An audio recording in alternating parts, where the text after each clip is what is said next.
5 araw matapos ang operasyon sa mga mata ni Gracie para i-repair ang damaged irises niya ay isang masamang balita ang sumalubong sa kanila matapos tanggalin ang iPads nito sa mata. Hindi nalunasan ang mga mata ng dalaga at ang tanging paraan na lamang para mapanumbalik sa normal ang paningin ay ang sumailalim ito sa corneal transplant.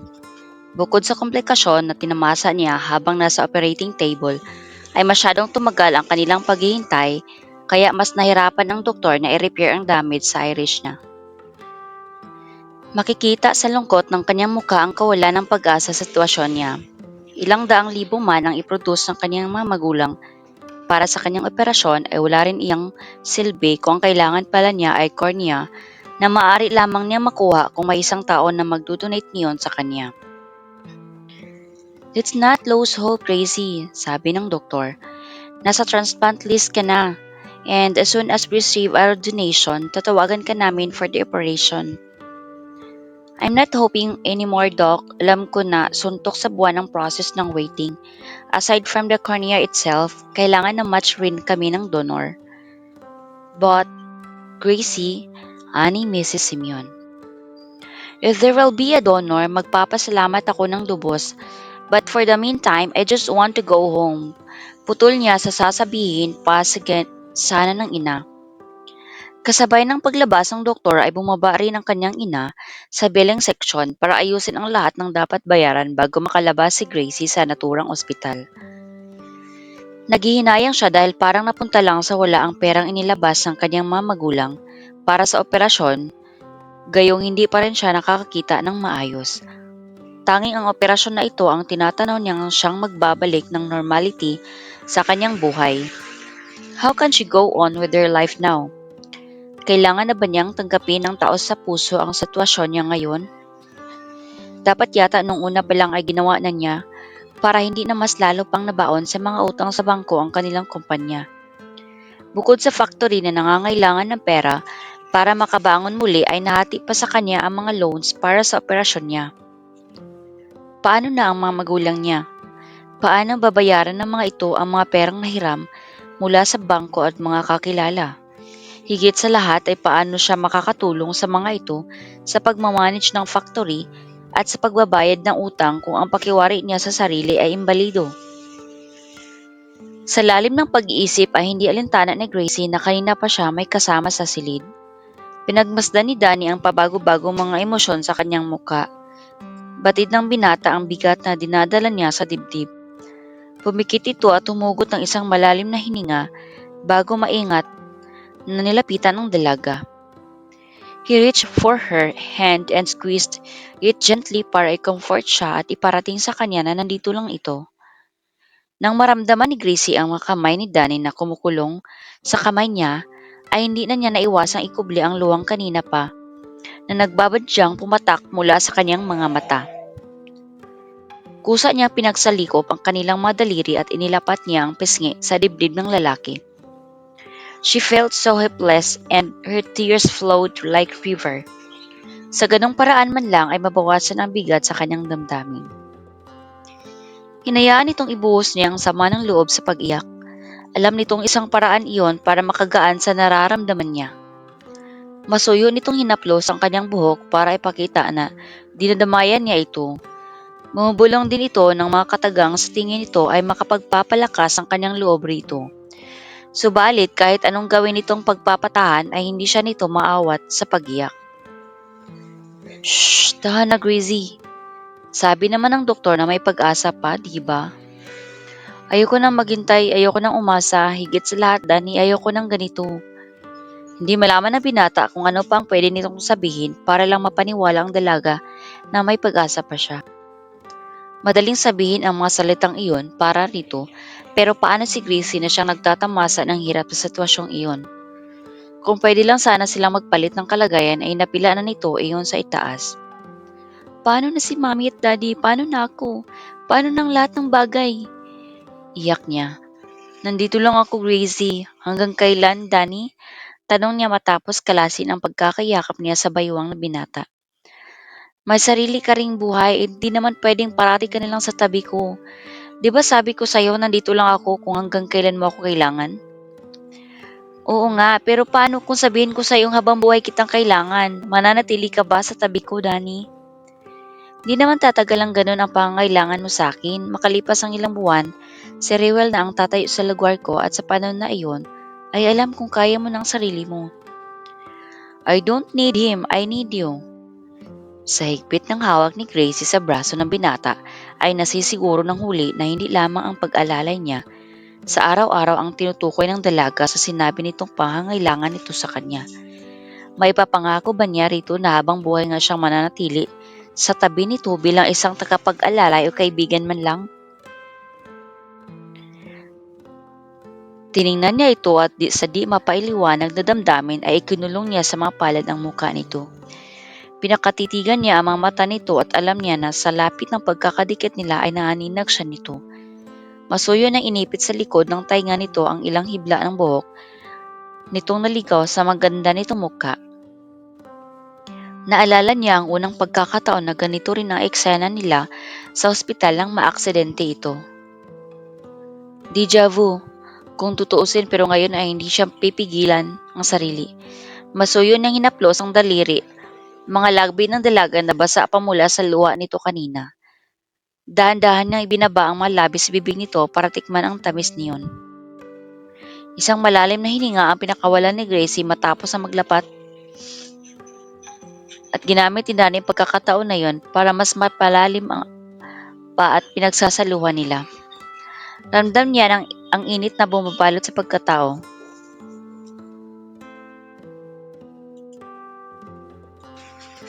Subalit kumakatok sa isip niya ang isang katotohanan na hindi sa kanya ang babaeng nasa mga bisig niya ngayon. I love you, Danny. Bulong nito na maghiwalay ang kanilang mga muka matapos ang makapagbugtong hininga sa pagitan nila. I'm sorry, saad ng lalaki matapos makabawi sa nangyari. Hindi yata iyon ang kasagutan na gustong marinig ni Gracie kaya kaagad na bumitiw ang mga braso niya na nakaangkla sa leeg ng binata. You're sorry because you kissed me or you're sorry because you think hindi mo dapat ginawa yun? Pero si Rewel, ano naman ang kinalaman ni Rewel dito? Fiancé mo pa rin siya kahit na matagal nang naudlot ang kasal ninyo.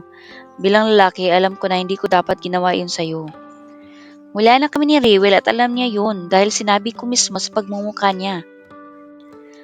Tama ba ang narinig ni Danny mula sa bibig ni Gracie? Natapos na ang kung anuman ang relasyon na namagitan sa dalawa.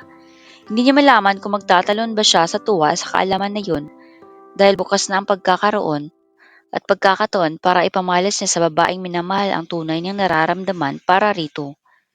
Subalit nag-alangan siya sapagkat alam niyang magbabago ang pakikitungang dalaga kapag nalaman nito ang ginawa ni Ruel para sa operasyon nito.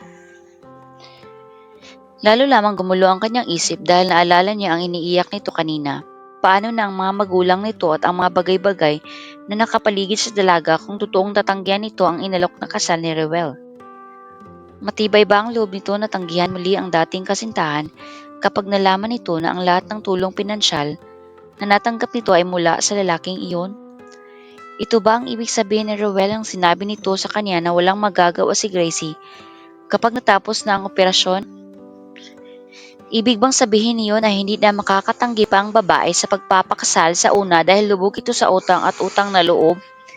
Iyon ba ang kapalit ng ginawa niyang pagtulong sa lalaki na ipaabot sa mga Simeon sa pamamagitan niya ang perang nagmula rito?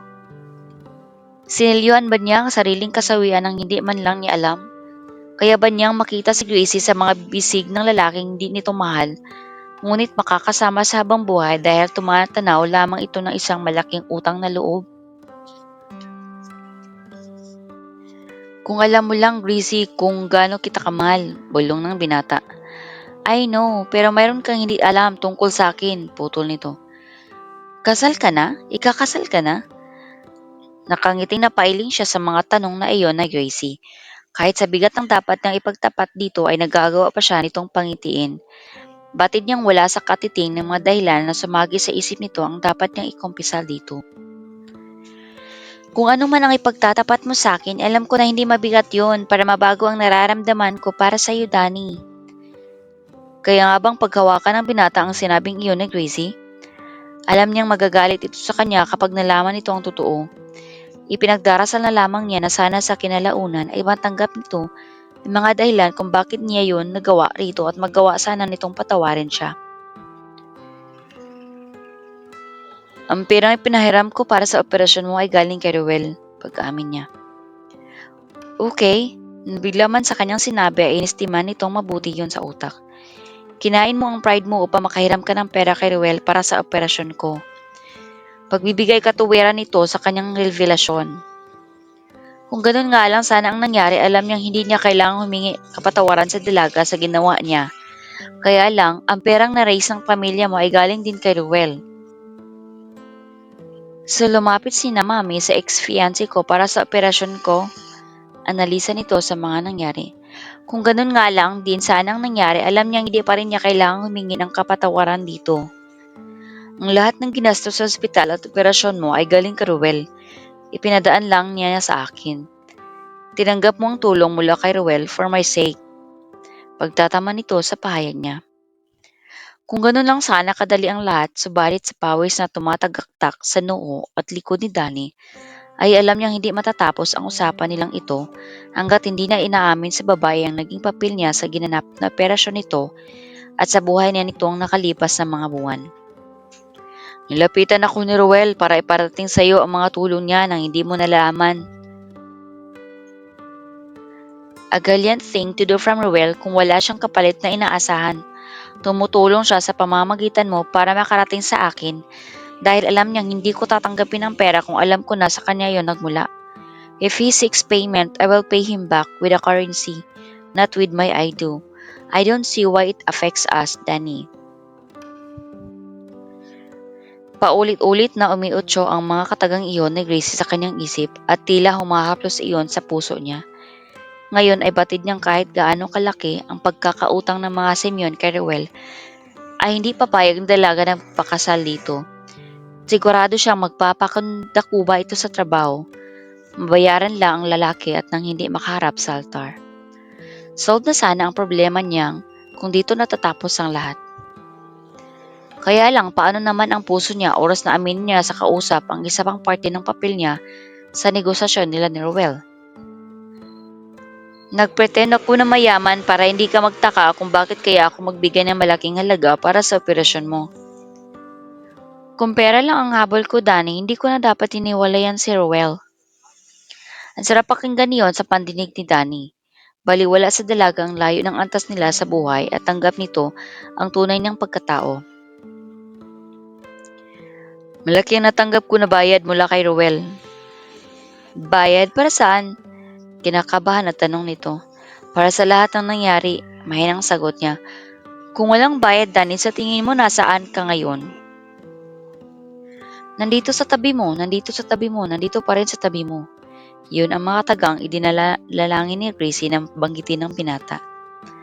Mabigat sa loob niya na lumipas ang mahabang minuto na hindi nito sinagot ang katanungan niya. Tila isa sampal sa kanyang muka na kung wala pang bayad ay wala ito sa tabi niya. At dahil sa tagal nito sumagot ay nahihigingan niya na naging trabaho lamang siya para kay Danny. Pilit kong inuunawa ang mga bagay na nagawa mo para sa akin, Danny. Yes, you lied, but I know that's for my own good. Unless sasabihin mo na pawang kasinungalingan lang ang mga sinabi at ginawa mo at pila lang ni Ruel ang habol mo sa pakikipaglapit sa akin. You don't deserve someone like me, bulong nito. But I love you.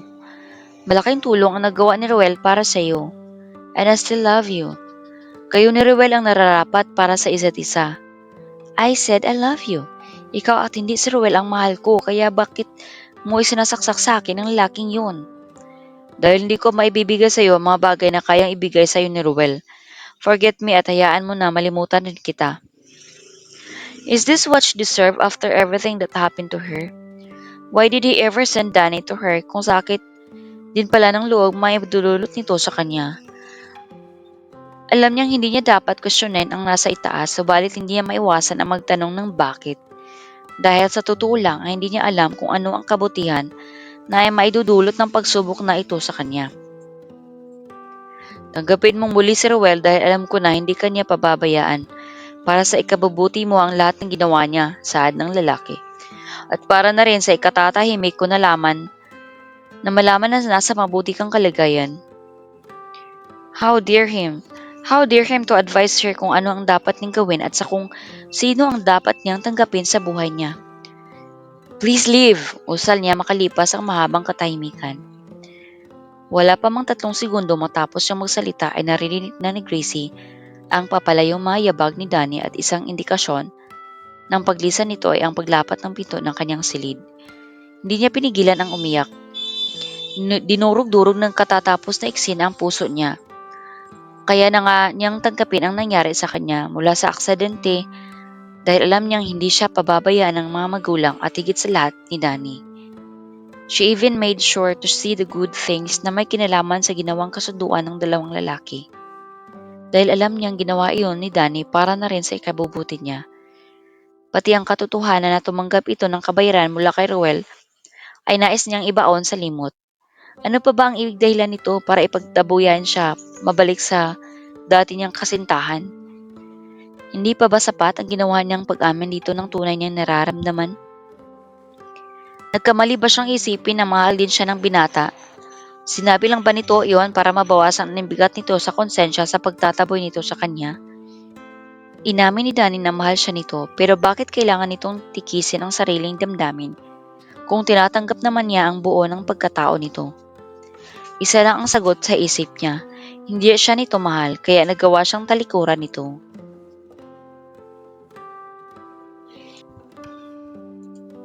Maraming salamat sa panonood. Huwag kalimutang mag-like, mag-share at mag-subscribe para sa mas marami pang videos. I-click na rin ang notification bell para updated ka palagi. Kita-kits sa susunod!